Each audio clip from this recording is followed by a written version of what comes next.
things just happen because they happen?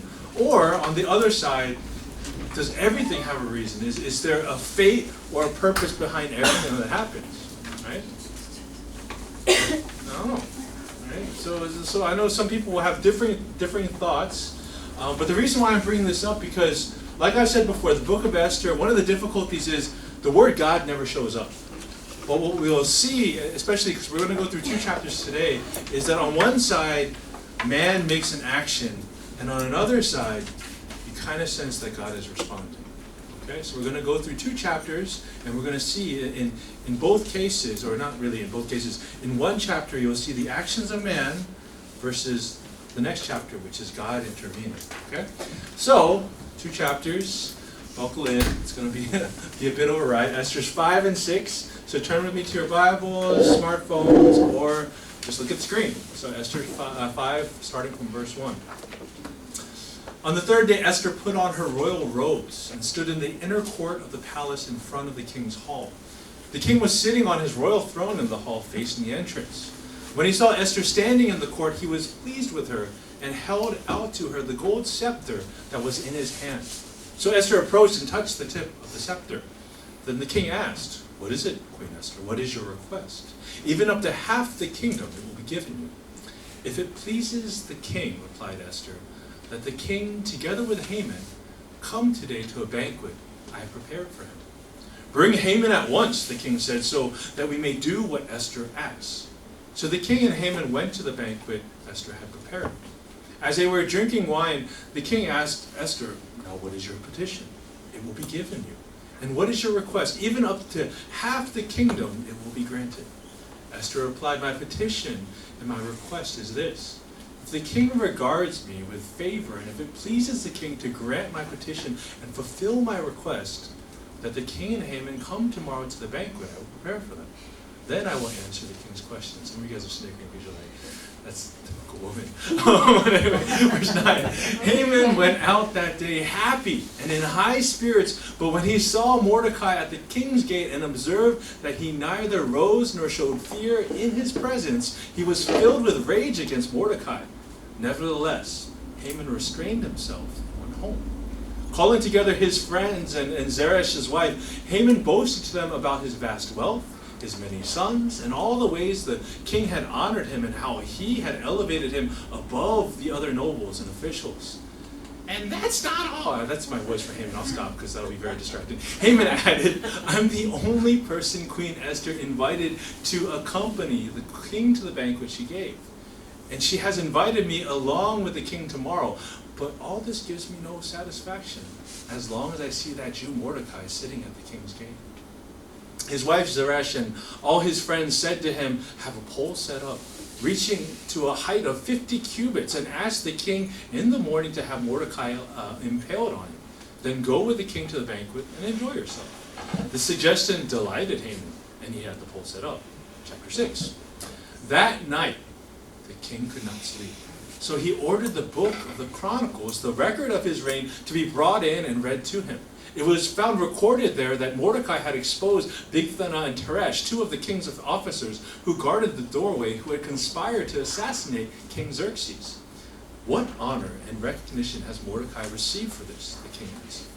"Nothing has been done for him," his attendants answered. The king said, "Who is in the court?" Now Haman had just entered the outer court of the palace to speak to the king about impaling Mordecai on the pole he had set up for him. His attendants answered, "Haman is standing in the court." "Bring him in," the king ordered. When Haman entered, the king asked him, "What should be done for the man the king delights to honor?" Now Haman thought to himself, "Who is there that the king would rather honor than me?" So he answered the king, "For the man the king delights to honor, have them bring a royal robe the king has worn, and a horse the king has ridden, one with a royal crest placed on its head. Then let the robe and horse be entrusted to one of the king's most noble princes. Let them robe the man the king delights to honor and lead him on the horse through the city streets, proclaiming before him, 'This is what is done for the man the king delights to honor.'" "Go at once," the king commanded Haman. "Get the robe and the horse, and do just as you have suggested for Mordecai the Jew, who sits at the king's gate. Do not neglect anything you have recommended." So Haman got the robe and the horse. He rode Mordecai and led him on horseback through the city streets, proclaiming before him, "This is what is done for the man the king delights to honor." Afterward, Mordecai returned to the king's gate, but Haman rushed home with his head covered in grief and told Zeresh's wife and all his friends everything that had happened to him. His advisors and his wife Zeresh said to him, "Since Mordecai, before whom your downfall has started, is of Jewish origin, you cannot stand against him. You will surely come to ruin." While they were still talking with him, the king's eunuchs arrived and hurried Haman away to the banquet that Esther had prepared. Man, long passage. Thanks for going through that with me. I didn't want to end on chapter 5, because if you just end on chapter 5, it's like, oh man. It's kind of like a downer. Like, it seems like Haman is about to win. So I wanted to contrast really what's going on in both chapters 5 and 6. So again, the theme for this year is Transformers. We went through the book of Romans from January, and we saw how the gospel is continually transforming us and making us more like Christ for the sake of us becoming agents of change and transformation unto others. So really we're looking at Esther to understand how she was used to be an agent of transformation in the kingdom of Persia. So when we look at what we've gone through so far, chapter 1, we see Xerxes, the most powerful man in the world, but at the same time broken and empty. Right? He kicks out his wife. He's going through just like, you sense that as much as he has, he just seems like the loneliest person in the world. Chapter 2, all of a sudden, they go on this campaign of finding a wife for him, and all of a sudden these immigrant Jews rise to the forefront. You have Mordecai and Esther, who God has blessed with beauty, but who is prepared and wins favor and becomes the new queen. Chapter 3, we see this rivalry between Mordecai and Haman. Haman is this officer who has risen to the ranks to become the number 2 man in the kingdom. But what's actually going on is he's an Amalekite. He is actually one of the sworn enemies of the Jews. And we're seeing that this thing that goes all the way back to Jacob and Esau has become this blood feud between 2 races. Because of 2 brothers that couldn't get along, right? And then in chapter 4, as we looked at last week, it seems like in chapter 3 that the Jews are doomed, right? Persia has decided to wipe them out. But in chapter 4, Mordecai confronts Esther and he tells her, God has placed you in this position as queen to be our salvation. But you know what? Even if you say no, God will still save us. Right? But what we see is Esther responds, and she gives that famous line, "If I perish, I perish."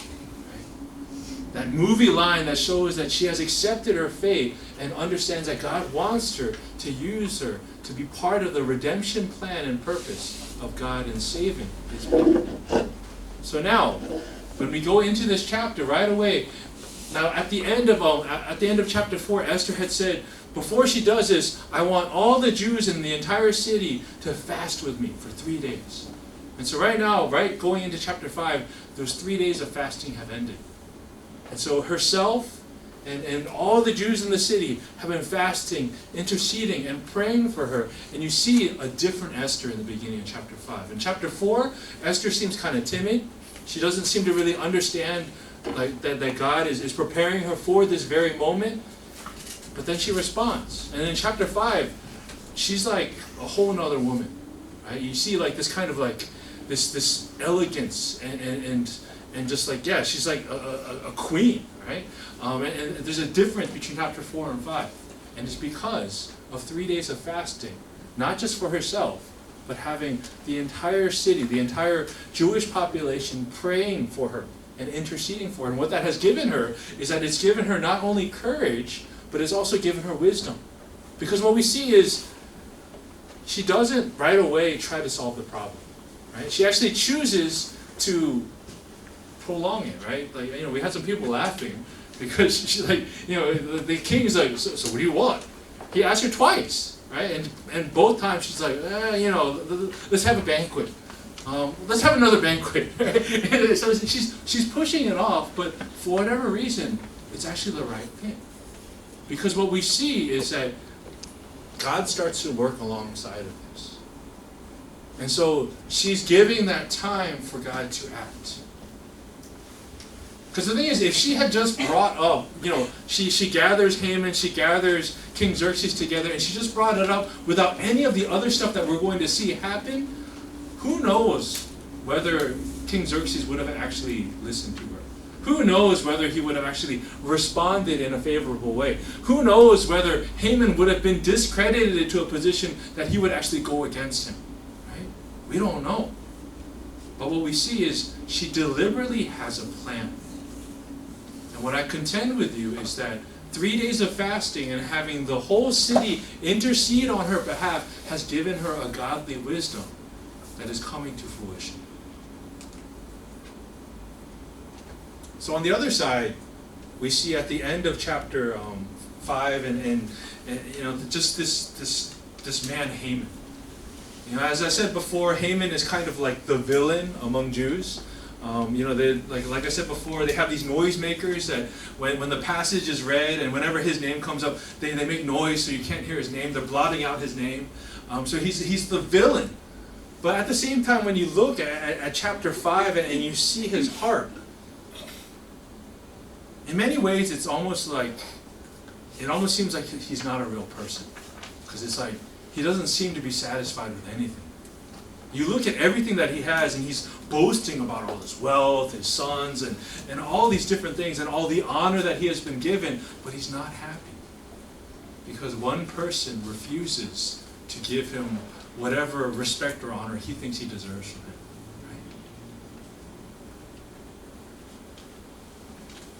Now, as gross of a caricature as that might seem of a real person, if we're real with ourselves, there's an element of Haman that I think a lot of us struggle with. Now, for some of this might not be an issue, but for a lot of us, there is that inner desire to kind of glorify ourselves.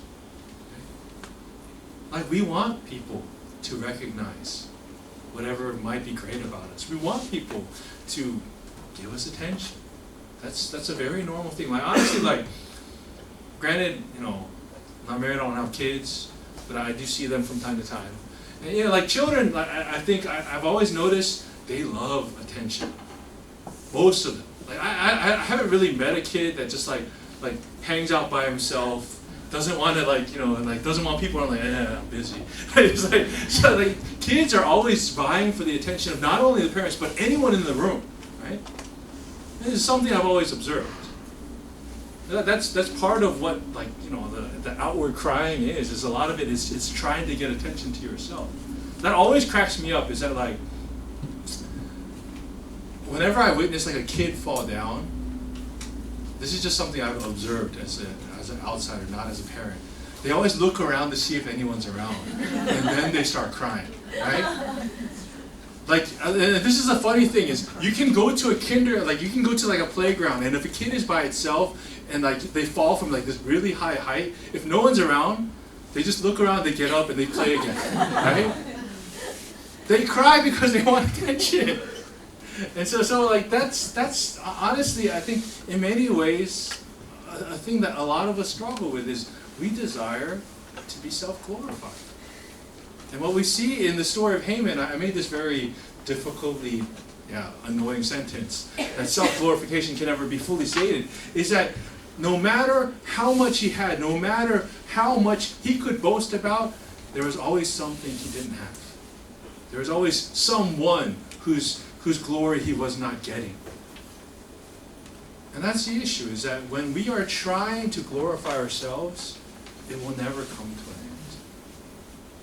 There will always be something else that we wish we had. We will always be coveting or jealous of what someone else already has.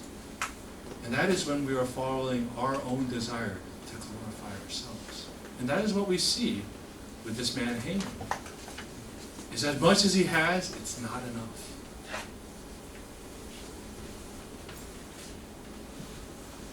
Now, on the flip side, on the side of someone that might not have all these things, let's say you're Mordecai and you look at this man Haman and you see all you see all the things he has, and you're like, man, I wish I had that kind of life, right? A lot of the like Psalms, if you ever look through Psalms and you see how like emo it is, and how like it seems like the author, mostly David, is complaining all the time about what he doesn't have, and about how like the wicked are always successful in all these different things. In many ways, a lot of times it seems like that to us, where we look and we see those that are succeeding, we see those that are doing well, we see these Hamans in our lives. And honestly, in this society of Korea, we like to compare ourselves, right? It's what Koreans do very well. It always kind of cracks me up is there's a couple interesting things about Korea. Number one, if you ever get a title that replaces your name, right? So like if you become like a 집사님, a 장로님, a 목사님, that is forever your name, right? So for me, like the funny thing is, like I don't need to learn people's names because I just call them by their title. And the nice thing about our church is, we have 4,000 people. 1,200 of them are deacons, 집사님s. So that means for like a third of the church, I don't have to remember their name. I just have to say 집사님. Like a third of the church turns around when I say it. Yeah, it's okay. That's one of the things that cracks me up about Korea. The other thing that cracks me up about Korea, or Korean culture, is that when you have a child, that child also replaces your name. All of a sudden you're not this person anymore. You're like so-and-so's mother, so-and-so's like father, right? And so like for my family, like my eldest sister is Juyong, right? And so it's like my parents be like, Juyong의 아빠, that replaces their name. And then the funny thing is that like among the children, whoever is the more successful, that's the person's name that is used, right? So at a certain point, my family stopped saying Juyong, and I don't know. But it's kind of funny is that because of this, that it's like your identity comes to something else, whether it's your own position or whether it's the success of your children, right? But there's this constant comparison that's going on in this nation, where all of a sudden it becomes this element of piling up credentials, not only for yourself as an individual, but for your entire family, right? And so in many ways, there is that heart of Haman that kind of creeps up on many of us. Is in this spirit of comparison and competition, we find ourselves not only glorifying ourselves, but wanting to glorify our families. It's kind of an interesting phenomenon. But what I want to say is what this passage is showing us is, as Haman, this man who has everything to be proud of, he's not satisfied. Chapter 6. In chapter 5, Esther has acted. She has obeyed what God has prompted her to do. And so man has acted, and now God responds. And you see right at the beginning of chapter 6, King Xerxes can't sleep. And so what does he do? He's like, hey, read me the Chronicles. Tell me about what I've done. Right? And from that, God brings revelation to something that we saw way back in chapter 2 that was completely forgotten. Right? That this man Mordecai, this man that Haman is so angry about, actually saved the life of the king and was never given a reward for it. Now, to me, insomnia is kind of an evil thing. I sleep very well, and sleep for me is something I pride myself in, and it's something that I value, right? And so for me, like, I don't have insomnia very often, right? And when I do, especially if it's a mosquito, oh my goodness. If it's a mosquito that's keeping me from sleeping, that's like the worst kind of evil. But at the same time, I've noticed that even in my own life, there have been moments where God has used insomnia to bring a revelation of something that I was not aware of. I shared about this a couple weeks ago. I was trying to go to sleep. I was angry. I was angry at one of my deacons. And in that anger, I couldn't sleep. And at first, there was a mosquito, which I killed. I'm very good at killing mosquitoes, by the way.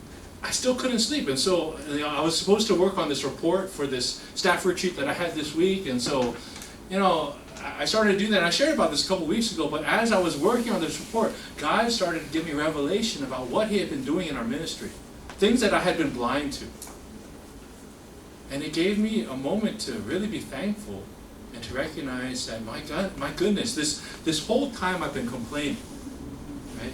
I'm angry at this deacon. This is for a whole nother, this is a different department. It's not our department. But you know, like, I'm completely not witnessing what God is doing in my life.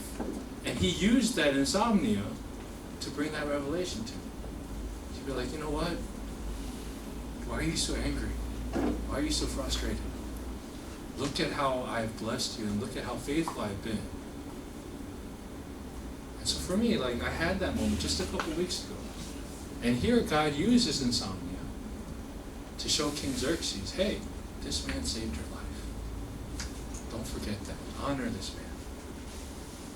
Now, I'm not saying every case of insomnia is God trying to speak to you, okay? Now, at the same time, if you have insomnia, maybe it's a moment to be like, all right, God, what do you need to tell me? I don't know. But there are some people I know that, honestly, it's hard. Sleeping is a difficult thing, and I sympathize with that as much as I can. But regardless, what we see in chapter 6 is God intervenes. Esther had no plan to remind King Xerxes about what Mordecai had done. She probably completely forgot about it. But God did this on His own. And this is what started the tables to turn. Where King Xerxes was growing a heart for this people, the Jewish people, and later on would actually betray this man Haman, who he had risen up so high. This is something only God could do. And this is what we're seeing in chapter 6. What this tells us is that when we act in faith, as Esther did in chapter 5, God responds by acting on His own in our report. When we are faithful, when God convicts us of doing something, as Esther was convicted back in chapter 4, she acts now in chapter 5. And God doesn't just leave it up to her. God acts too. And He does so in a way that actually helps what Esther is trying to do. So this is really the main point of what I want to focus on today is when we act in faith, when God actually puts us and reminds us that this is something He wants us to do, He doesn't leave it up to us. When we take that first step, He starts to take steps along with us. And all of a sudden, our actions are going side and side, like hand in hand, in tandem with what God Himself is doing. It's a partnership, brothers and sisters. When we act in faith, when we take that first step, God helps us by doing things on His own, in our accord. I'll share a bit of a story about someone I just bumped into, or not bumped into, a friend of mine who I caught up with just a couple days ago. So there's this friend of mine, he and I actually served in the same ministry, and he is actually in the States right now, or he's based in the States right now. He's serving in another ministry. But for him, he's always had a struggle. We went to the same seminary. He went a year before me. We served at the same church. But for whatever reason, he could never find a place in a church. God had just gifted him differently. Like, he just wasn't really meant to be a traditional pastor. And so he was like, what am I supposed to do? He really had no clue. And so he was jumping around doing different things. He was teaching English. And he ended up going and serving at Call to All. So the reason why I went to Call to All, that big conference a couple weeks ago, was mainly to support this friend. He's a staff at that organization. But even that ministry, serving at this missions organization that focuses on mobilizing, reaching unreached people groups, he was wrestling with it. He's like, this is an office job.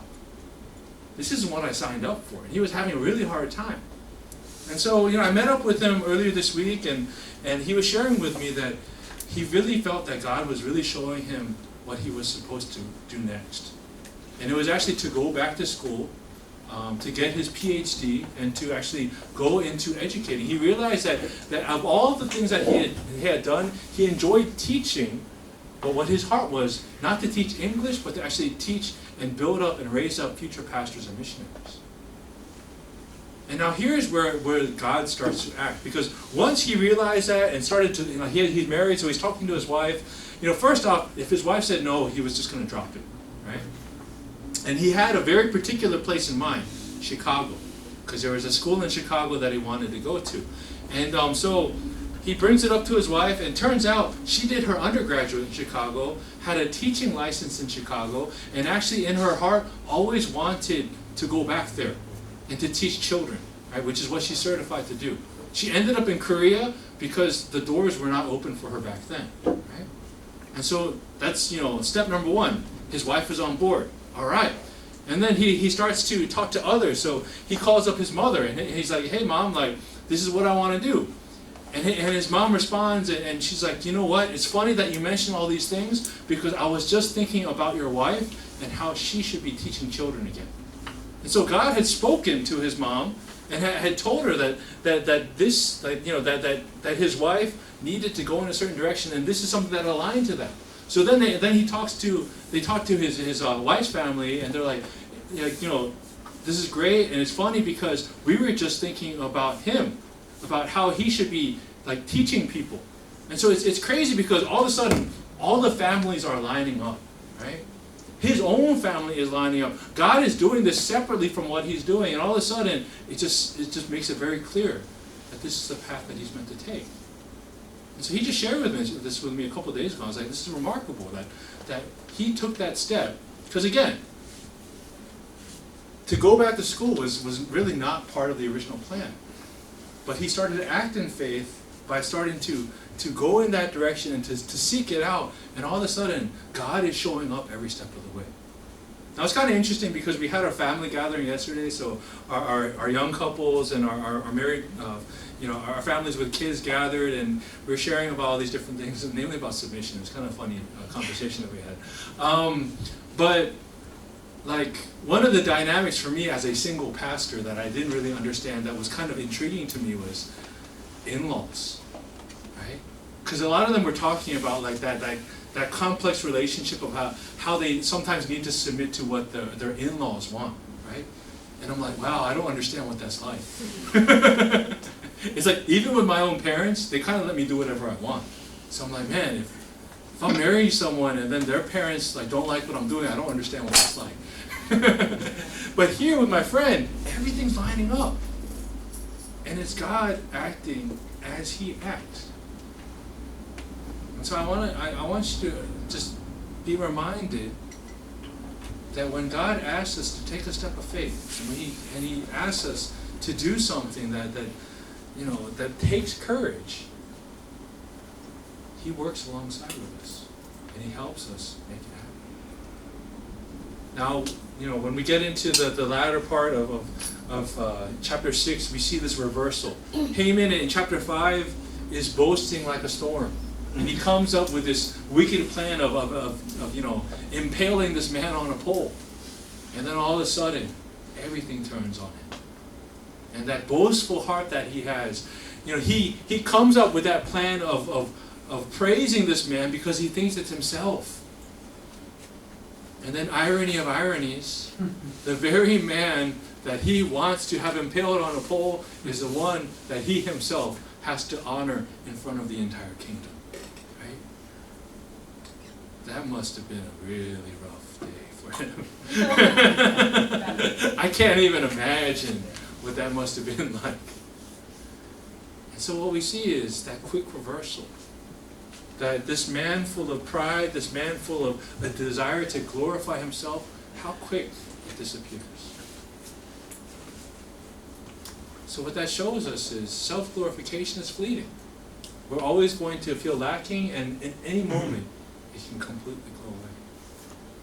But when we seek to glorify God, that's something that's eternal.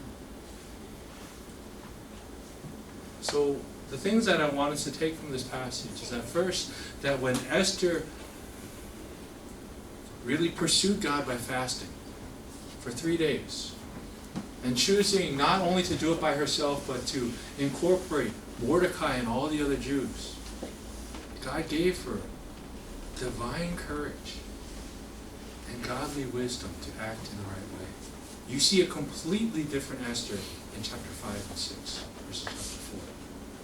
And that's because of those 3 days that she chose to fast and to pursue God and to allow Him to build her up and to give her wisdom on what to do. And at the same time, we are never alone, like I said last week.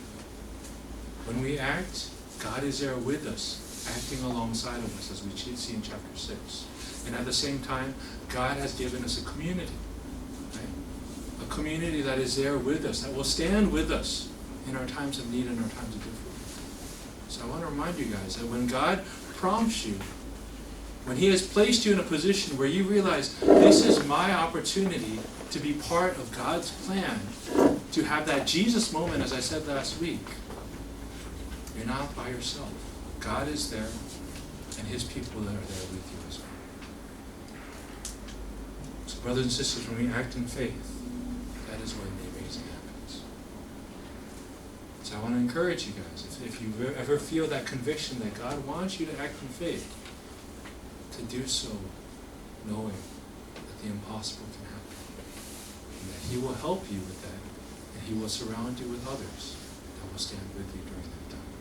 Let's take a moment to pray, and we'll close for today.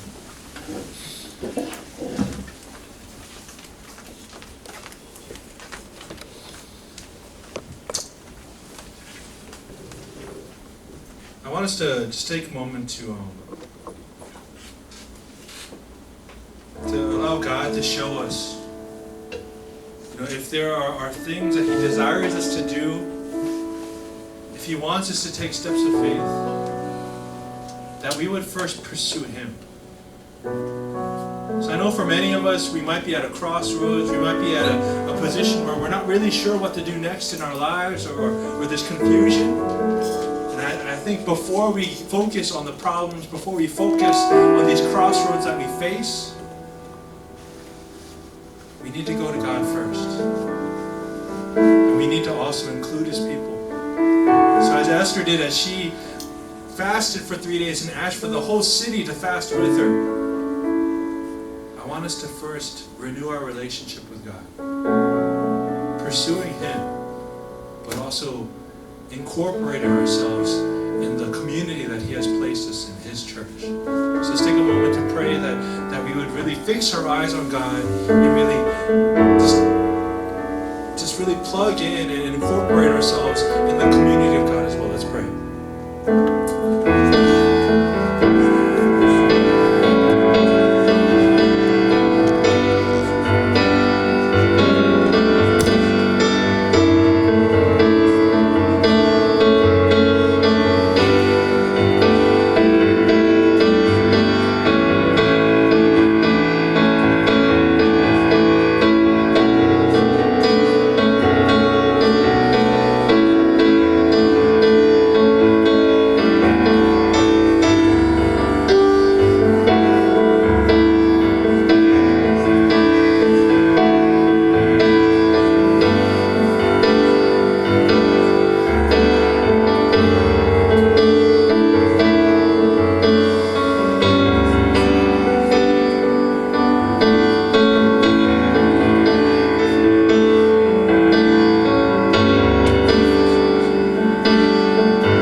This desire to receive attention, acclaim, and praise from others. If that is our motivation for the things that we do, I want us to just pray that God would remove that from our hearts. That rather than desiring to glorify ourselves, that we would live to glorify Him, because only that is eternal, only that brings true joy to our lives. So I want us to pray and examine our hearts and ask God, if there are areas in my life that I am seeking only to glorify myself, I pray, Lord, that you would change my heart in that for me, that I would turn it around instead for your glory. So let's take some time to pray into and examine our own hearts. Let's pray.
That if there is a Haman-like heart in our lives, Lord, that is directing us, Lord, to live out things for our own glory, for our own praise, I pray, Lord, that you would expose these things, that you would teach us and encourage us instead, Lord, to seek the eternal, to live in a way that reflects glory back to you, because only that gives us true fulfillment. Only that actually builds us up, Lord. And I pray, Lord, that as we turn to you, Lord, that we would just grow in our relationship with you, that we would recognize, Lord, that you desire us to be among your people, that you would desire us to be interceding and praying on each other's behalves. And Lord, that if you are desiring us to take steps of faith, to act in faith as Esther was encouraged to do, that we will know that you will not let us do so by ourselves, that you will stand with us and your people will stand with us as well. So give us that courage and that strength, Lord, that when these Jesus moments happen in our lives, that we would know, Lord, that we are never alone, and that we can do all things through you. So be glorified, Lord. May you use us as your agents of change, Lord, in whatever field you have placed us in, Lord. Whether it's education, whether it's the workplace, whether it's entertainment, whether it's government, whatever it might be, Lord. You have gifted us